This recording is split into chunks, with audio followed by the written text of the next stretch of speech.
بسم اللہ الرحمن الرحیم۔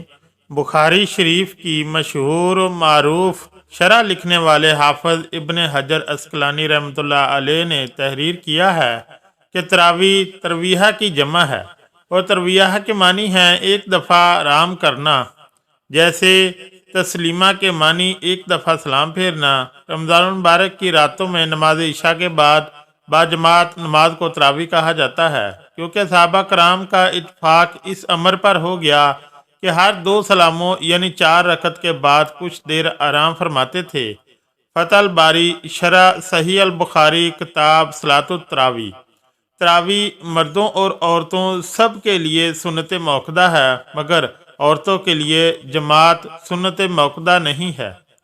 المنتقی شرح موطا میں ہے کہ صحابہ کرام رضوان اللہ علیہم اجمعین کے دور میں رمضان میں تراویح کے لیے قیام کرنا اتنا عام اور معمول یہ تھا کہ عورتیں بھی اس کا اہتمام کرتی تھیں اور اپنے گھروں میں ہی کسی قاری سے قرآن کریم سنا کرتی تھیں۔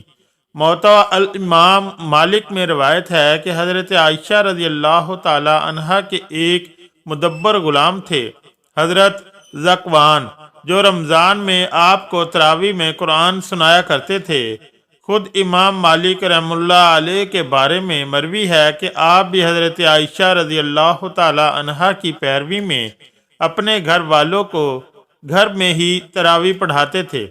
لیکن جامع مسجد میں عورتوں کے لیے کوئی اہتمام نہیں ہوتا تھا، لہذا عورتیں تراویح کی سنت اپنے گھروں میں ہی ادا کریں۔ عورتوں کے لیے جماعت کے ساتھ نماز پڑھنے کے لیے مسجد میں جانا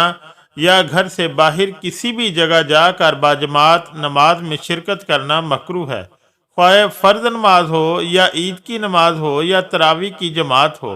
حضور صلی اللہ علیہ وسلم کے زمانے میں عورتیں مسجد میں نماز کے لیے آتی تھی، لیکن وہ بہترین زمانہ تھا۔ آپ صلی اللہ علیہ وسلم بنفس نفیس موجود تھے، وحی کا نزول ہوتا تھا، اسلامی احکام نازل ہو رہے تھے، اور عورتوں کے لیے بھی علم دین اور شریعت کے احکام سیکھنا ضروری تھا، لیکن اس وقت بھی عورتوں کو یہی حکم تھا کہ عمدہ لباس اور زیورات پہن کر اور خوشبو لگا کر نہ آئیں۔ نماز ختم ہونے کے بعد فوراً مردوں سے پہلے واپس چلی جائیں، اور ان پابندیوں کے ساتھ اجازت کے بعد آپ صلی اللہ علیہ وسلم نے ترغیب دی کہ عورتوں کا گھر میں اور پھر گھر میں بھی اندر والے حصے میں نماز پڑھنا مسجد نبوی میں نماز پڑھنے سے افضل ہے، جبکہ امام خود رسول اللہ صلی اللہ علیہ وسلم ہوتے تھے۔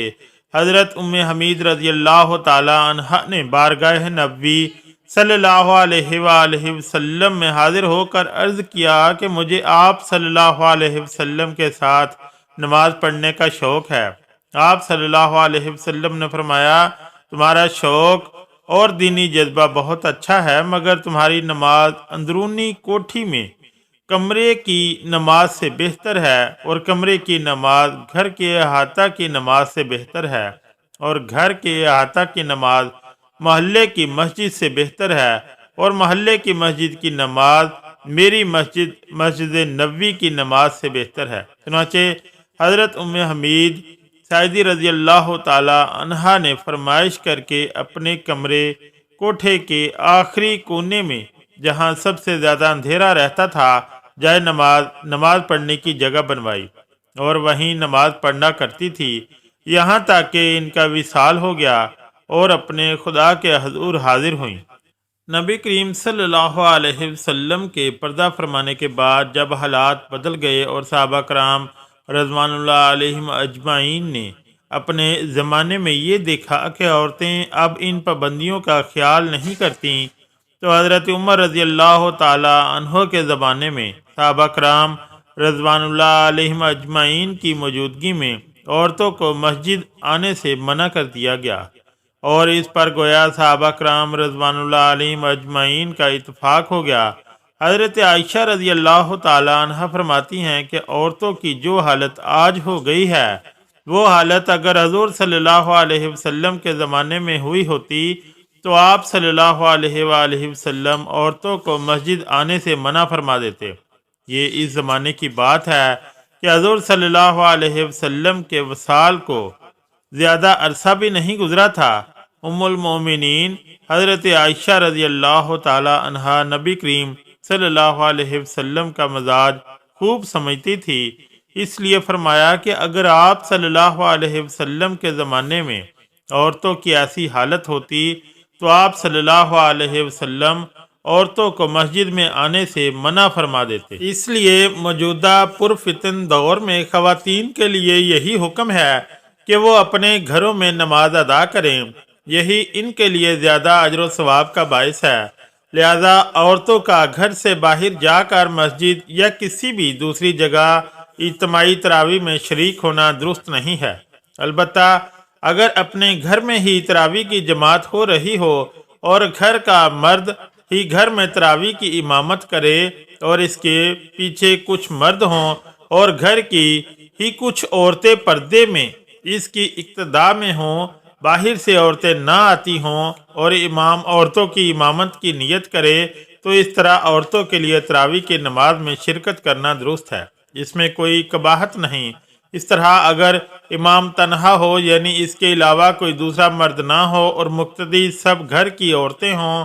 اور عورتوں میں امام کی کوئی محرم خاتون بھی موجود ہو اور امام عورتوں کی امامت کی نیت بھی کرے، تو اس صورت میں بھی تراویح درست ہے۔ گھر کی جو خواتین امام کے لیے نامحرم ہوں وہ پردے کا اہتمام کر کے شریک ہوں، لیکن اگر امام تنہا ہو اور مقتدی سب عورتیں ہوں اور عورتوں میں امام کی کوئی محرم خاتون یا بیوی نہ ہو، تو ایسی صورت میں امام کے لیے عورتوں کی امامت کرانا مکروہ ہوگا، لہذا ایسی صورت سے اجتناب کیا جائے۔ محترم ناظرین کرام، تراویح کی نماز رمضان المبارک کے مہینے میں عشاء کی نماز کے بعد اور وطروں سے پہلے باجماعت ادا کی جاتی ہے، جبکہ خواتین اپنے گھروں میں ادا کرتی ہیں، جیسا کہ پہلے ہی وضاحت سے بتایا گیا ہے۔ یہ 20 رکعت پر مشتمل ہوتی ہیں اور 2 رکعت کر کے پڑھی جاتی ہے۔ ہر 4 رکعت کے بعد وقف ہوتا ہے جس میں تسبیح و تحلیل ہوتی ہے اور اس کی وجہ سے اس کا نام تراویح ہے۔ حضور صلی اللہ علیہ وسلم نے رمضان شریف میں رات کی عبادت کو بڑی فضیلت دی ہے۔ حضرت عمر رضی اللہ تعالی عنہ نے سب سے پہلی تراویح کی باجماعت اور اول رات میں پڑھنے کا حکم دیا اور اس وقت سے اب تک یہ اسی طرح پڑھی جاتی ہے۔ اس نماز کی امامت بالعموم حافظ قرآن کرتے ہیں اور رمضان کے پورے مہینے میں ایک بار سنت ہے اور زیادہ مرتبہ قرآن شریف پورا ختم کیا جا سکتا ہے۔ چاروں ائمہ کرام کے پیروکار حنفی، شافعی، مالکی اور حنبلی حضرات 20 رکعت پڑھتے ہیں اور اہل حدیث 8 رکعت تراویح پڑھتے ہیں۔ تراویح کے بعد وتر بھی باجماعت پڑھے جاتے ہیں۔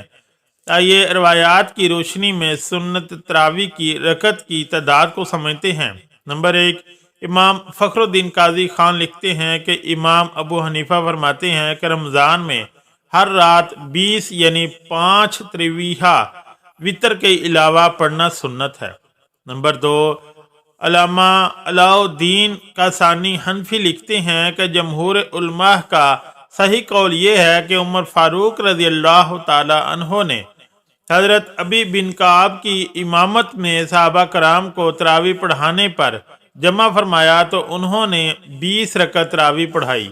اور صحابہ کی طرف سے اجتماع تھا۔ نمبر 3، امام مالک کے مشہور قول کے مطابق تراویح کی 36 رکعت ہیں، جبکہ ان کے ایک قول کے مطابق 20 رکعت سنت ہیں۔